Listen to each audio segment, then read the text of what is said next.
गांव में रहने वाला एक नौजवान लड़का अपने शांत और सरल स्वभाव के लिए पूरे गांव में प्रसिद्ध था। उसका स्वभाव इतना सरल और संकोची था कि वह किसी के भी काम को मना नहीं कर पाता था।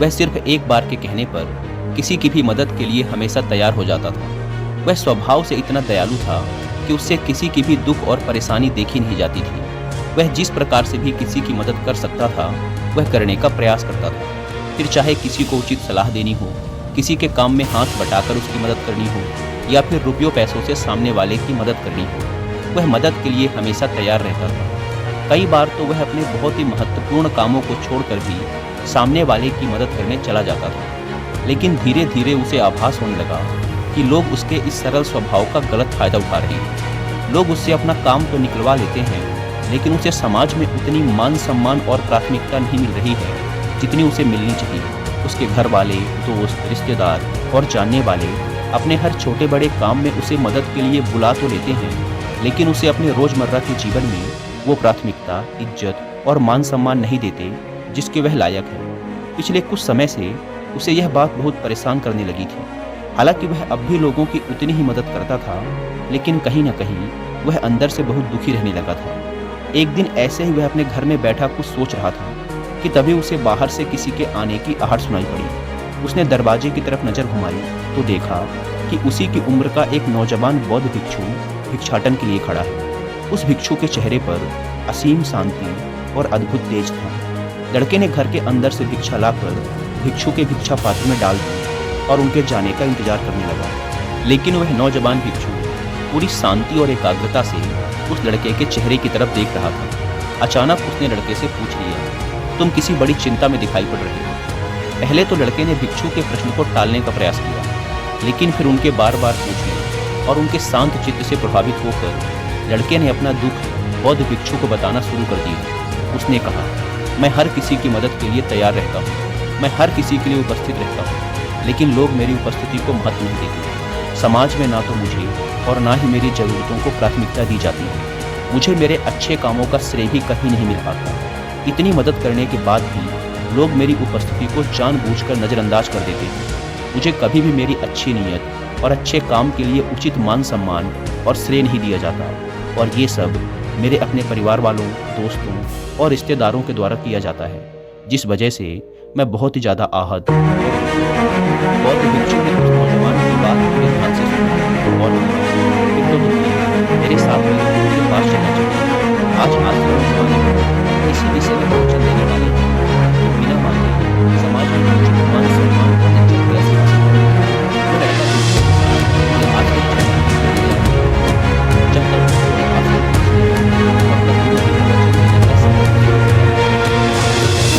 पहले से कतार लगाकर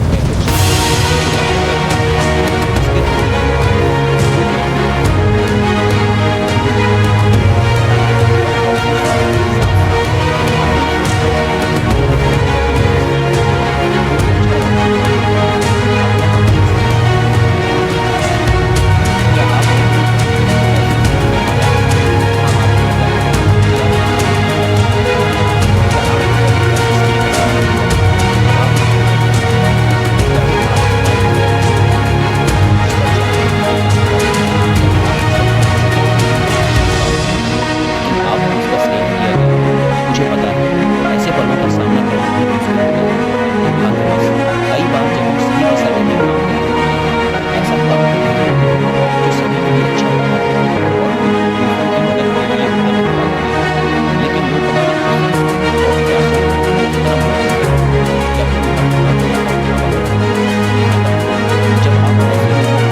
पूरे ध्यान से गुरु की बातें सुन रहा था। गुरु ने कहना जारी रखा, पहला नियम, खुद को खोने का डर पैदा करो। यह सबसे शक्तिशाली मनोविज्ञान तकनीकों में से एक है, जिसका उपयोग आप किसी के भी जीवन में अपना महत्व बढ़ाने के लिए कर सकते हैं। खुद को खोने का डर पैदा करके आप सामने वाले को मजबूर कर सकते हैं कि वह आपको भी अपने जीवन में उचित प्राथमिकता दे। लोग अक्सर नई चीज़ों को पाने के लिए उतना उत्साहित नहीं होते जितना जो उनके पास है उसे खोने से डरते हैं। इसीलिए अगर आप चाहते हैं कि सामने वाला आपको अपनी प्राथमिकताओं वाली सूची के शीर्ष पर रखे, तो उनके दिमाग में तुम्हें खो देने का डर पैदा करो और ऐसा करने के लिए खुद को उनसे भावनात्मक रूप से दूर करना शुरू कर दो। अपनी भावनाओं और व्यक्तिगत बातों को उनसे साझा करना बंद कर दो। अपना समय और ऊर्जा दूसरे लोगों के साथ भी बांटना शुरू करो। यह चीज़ उन्हें महसूस करवाएगी कि अब वो तुम्हारे लिए उतने महत्वपूर्ण नहीं रहे जितने पहले थे। यह एक बहुत ही शक्तिशाली तकनीक है, लेकिन इसका उपयोग बहुत ही सावधानी से किया जाना चाहिए, क्योंकि अगर आप उनसे बहुत ज़्यादा दूरी बना लेते हैं तो हो सकता है कि वो आपको वापस पाने की कोशिश करना ही छोड़ दें। इसीलिए आपको इस तकनीक का उपयोग बुद्धिमानी से और संतुलन में करना चाहिए। दूसरा नियम, अपनी उपस्थिति को कम करो। आपने अक्सर देखा होगा कि जो चीज़ कम मात्रा में होती है उसकी कीमत अपने आप बढ़ जाती है, और यही प्रकृति का भी नियम है कि जो चीज़ जितनी कम उपलब्ध होगी वो उतनी ही मूल्यवान बन जाएगी, और यही नियम मानवीय संबंधों पर भी लागू होता है। इसीलिए अगर आप चाहते हैं कि लोग आपकी इज्जत करें और आपकी उपस्थिति को महत्व दें, तो आपको अपनी उपस्थिति को कम करना होगा, क्योंकि आप जितना ज़्यादा उपस्थित रहेंगे आपकी उपस्थिति का महत्व उतना ही कम होता चला जाएगा और लोग आपको हल्के में लेना शुरू कर देंगे। लेकिन इसका मतलब ये नहीं कि आपको सिर्फ तभी उपस्थित होना है जब इसमें आपका फ़ायदा हो या फिर आपका कोई काम बन रहा हो, बल्कि अगर आपने सामने वाले के हर छोटे बड़े काम में उपस्थित होने की आदत बना ली है तो अब समय है खुद को प्राथमिकता देने का, ये संदेश देने का कि उनसे बाहर भी आपकी एक दुनिया है। आपका समय सिर्फ उनके लिए नहीं है और ना ही आप सिर्फ उनका इंतजार कर रहे हैं। सिर्फ यह एक आदत सामने वाले की नज़रों में आपके समय और उपस्थिति का महत्व कई गुना बढ़ा देगी। दोस्तों, क्या आप भी लोगों को खुश करते करते थक गए हैं? क्या आप भी एक नाइस पर्सन हैं लेकिन लोग आपकी वैल्यू नहीं समझते और आपको इक्वली ट्रीट नहीं करते? अगर ऐसा है तो सुनिए कुकू एफएम पर ये हिंदी ऑडियो बुक, जिसका नाम है स्टॉप पीपल प्लीजिंग। ये ऑडियो बुक आपको सिखाएगी अपनी खुद की प्रायोरिटीज़ को पहचानने का तरीका। इसे आज ही सुनिए और खुद के लिए जीना सीखिए। अब तक लाखों लोग कुकू एफएम पर अपनी पसंदीदा ऑडियो बुक सुन चुके हैं और उससे मिलने वाली नॉलेज को यूज़ करके अपनी लाइफ में पॉजिटिव इंप्रूवमेंट भी लाए होंगे। लेकिन अगर आपने अब तक कुकू एफएम के ऑडियो बुक्स नहीं सुने हैं तो अब आपके लिए कुकू एफएम ने 7 दिनों का फ्री ट्रायल शुरू किया है। इन 7 दिनों के दौरान आप इस प्लेटफॉर्म का कोई भी शो सुन सकते हैं, वो भी बिल्कुल मुफ्त में। यानी कि 7 दिनों तक आपको कुकू एफएम के 10,000 से भी ज़्यादा ऑडियो शो का एक्सेस मिल जाएगा, वो भी कम्प्लीटली फ्री। तो फिर देर किस बात की, अभी इस सुविधा का लाभ उठाओ और इस एक्सक्लूसिव ऑफर को अपने दोस्तों और परिवार वालों से भी शेयर करो, क्योंकि यह ऑफर सिर्फ 31 मार्च रात 12 बजे तक ही वैलिड है। लेकिन याद रखिए, 7 दिनों बाद आपको इनके मंथली फी से चार्ज किया जाएगा, जो कि 99 रुपीज़ पर मंथ है। ऐप को डाउनलोड करने की link description and first comment पर मिल जाएगी। आइए वीडियो में वापस लौटते हैं। गुरु ने आगे कहा, तीसरा नियम, अपने व्यक्तित्व को रहस्यमयी बनाएं। लोग आमतौर पर गूढ़ और रहस्यमयी चीज़ों की ओर आकर्षित होते हैं। एक रहस्यमय व्यक्तित्व स्वाभाविक तौर पर सबको आकर्षित करता है और अक्सर लोगों को रिश्तों के क्षेत्र में अधिक जुड़ाव महसूस कराता है। थोड़ा रहस्यमय होना आपके लिए फायदेमंद हो सकता है। यदि आप चाहते हैं कि आपको प्राथमिकता दी जाए तो तुरंत अपने बारे में सब कुछ बोलने से बचें। ज़्यादा जानकारी दिए बिना अपने शौक और रुचियों के बारे में संकेत दें। प्रश्नों के थोड़ा घुमा फिरा कर अस्पष्ट उत्तर दें और अपने अतीत के बारे में सब कुछ ना बताएं। अपने जीवन को एक खुली किताब की तरह लोगों के सामने ना रखें। इसका उद्देश्य सिर्फ दूसरे व्यक्ति को अपने बारे में अधिक जानने के लिए उत्सुक बनाए रखना है, और आप देखेंगे कि समय के साथ वो आपको अपने जीवन में प्राथमिकता के रूप में देखना शुरू कर देंगे। चौथा नियम, लोगों को खुद पर निवेश करने दें। यह एक नाजुक कदम है जिसे आपको बुद्धिमानी और संयम से उपयोग करना चाहिए, क्योंकि हमारा उद्देश्य लोगों को खुद से दूर करना नहीं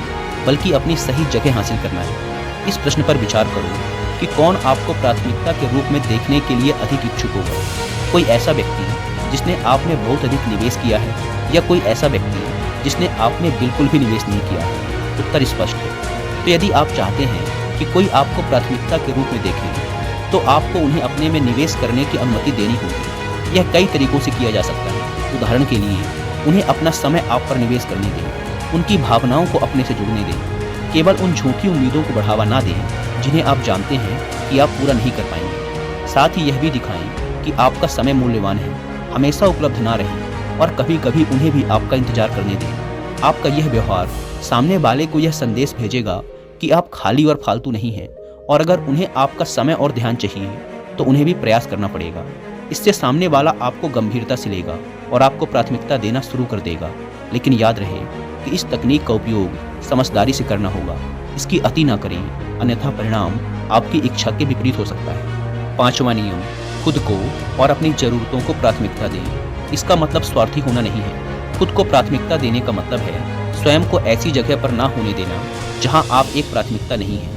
उदाहरण के लिए, अगर आप जानते हैं कि कोई आपको उतनी इज्जत नहीं दे रहा है जितनी उसे आपको देनी चाहिए, तो फिर ऐसे इंसान से क्यों इतनी नज़दीकियां बढ़ाना। ऐसे लोगों के बीच रहकर जो आपको अपनी प्राथमिकता मानते हैं और महत्व देते हैं, ज़्यादा संभावना है कि दूसरे भी आपको उचित सम्मान देना शुरू कर दें और आपका अपनी नज़रों में जो आत्मसम्मान बढ़ेगा वो अलग से है। गुरु ने आगे कहा, आप सबका ये समझना जरूरी है कि आप स्वयं के प्रति दूसरे व्यक्ति की भावनाओं को नियंत्रित नहीं कर सकते। आप स्वयं के प्रति केवल खुद की भावनाओं को नियंत्रित कर सकते हैं। इसीलिए यदि आप किसी के जीवन में प्राथमिकता बनना चाहते हैं तो सुनिश्चित करें कि पहले आप अपने जीवन में प्राथमिकता बने। 6वां नियम, किसी को भी अपने जीवन का केंद्र मत बनाओ। किसी को भी अपने दिमाग में इतना बड़ा मत बनाओ कि वो आपके जीवन का केंद्र बिंदु बन जाए कि जब तक वो इंसान आप पर ध्यान न दे, आपकी तारीफ ना करे, आपको खुशी नहीं मिलती। अगर उस इंसान ने कह दिया कि आज आप अच्छे लग रहे हैं या आपने ये काम अच्छा किया है तो आप खुश हो जाते हो, लेकिन अगर किसी दिन उसी इंसान ने कह दिया कि आप ठीक नहीं हो या आपका ये काम मुझे पसंद नहीं आया तो आप दुखी हो जाते हो। अगर आपने इस स्तर तक किसी और को अपने जीवन का नियंत्रण दे रखा है, आपने उसको इतना बड़ा बना रखा है, तो खुद को दुखी करने की व्यवस्था आपने खुद कर रखी है, क्योंकि आपकी भावनाओं की चाबी उस व्यक्ति के हाथ में है। वो जब चाहे आपको खुश कर सकता है और जब उसका मन करे वो आपको दुखी भी कर सकता है। कोई भी इंसान कभी भी ऐसे व्यक्ति को गंभीरता से नहीं लेता जब उसे पता चल जाता है कि सामने वाला मेरे ध्यान और परवाह का भूखा है। इसके विपरीत जब लोगों को ये लगने लगता है कि आपको उनके ध्यान की परवाह नहीं है तो वो आपकी तरफ और आकर्षित होते हैं और समय के साथ आपको और भी महत्व देने लगते हैं। 7वां नियम, हमेशा बातचीत शुरू करने वाला व्यक्ति बनना बंद करो। अगर आप ऐसे व्यक्ति हैं जो हमेशा खुद सामने वाले से बातचीत की शुरुआत करते हैं तो अपनी इस आदत पर लगाम लगाइए। यह नियम कुछ लोगों को अजीब लग सकता है, क्योंकि अगर हम किसी के जीवन में प्राथमिकता बनना चाहते हैं तो क्या हमें बातचीत की शुरुआत करने वाला व्यक्ति नहीं बनना चाहिए? तो इसका जवाब है नहीं, क्योंकि जब आप हमेशा बातचीत की शुरुआत करने वाले व्यक्ति बन जाते हैं तो सामने वाला आपको हल्के में लेना शुरू कर देता है। वह इस बात का आदी हो जाता है कि बातचीत की शुरुआत आप ही करेंगे, इसीलिए वह अपनी तरफ से कोई भी प्रयास करना बंद कर देता है और आपको समझना शुरू कर देता है। कुछ समाधान पहले से बातचीत शुरू करना बंद करें और यदि दूसरा व्यक्ति वास्तव में आपकी परवाह करता है तो वो आपसे संपर्क करने का प्रयास करेगा। 8वां नियम, अपनी खुशी को ढूंढो। अगर आप किसी के जीवन की प्राथमिकता बनना चाहते हैं तो आप अपनी खुशी को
मूल्य को निर्धारित नहीं कर सकती, क्योंकि हम सब अलग हैं। इसीलिए किसी के द्वारा की गई उपेक्षा के क्षणों में अपने आत्मसम्मान को ठेस पहुंचाने की बजाय हमें इन पलों का उपयोग अपने व्यक्तिगत विकास और जीवन में आगे बढ़ने के लिए करना चाहिए। सबसे जरूरी बात यह है कि हम दूसरों पर निर्भर ना रहते हुए अपनी खुशी और भलाई का ध्यान रखते हुए खुद को प्राथमिकता दें। और जब दूसरे इस बात को देखेंगे कि आपकी पहली प्राथमिकता आप खुद हैं, तो वो आपको वो मूल्य देना शुरू कर देंगे जिसके आप हकदार हो। और याद रखो, जब दूसरे आपको उनकी प्राथमिकता सूची में स्थान ना दें, तब भी आप खुद को वह प्राथमिकता दे सकते हो, और आपको देना भी चाहिए। यह स्वार्थ या अहंकार नहीं, बल्कि आत्मदया और आत्मसम्मान है।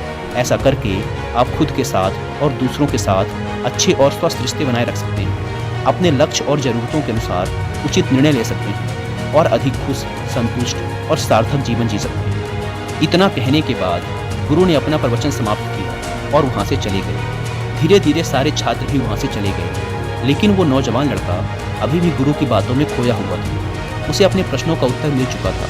उसने मन ही मन उस नौजवान भिक्षु और उसके गुरु को धन्यवाद किया और वहाँ से चला गया। दोस्तों, उम्मीद है कि आपको इस वीडियो से बहुत कुछ सीखने को मिला होगा और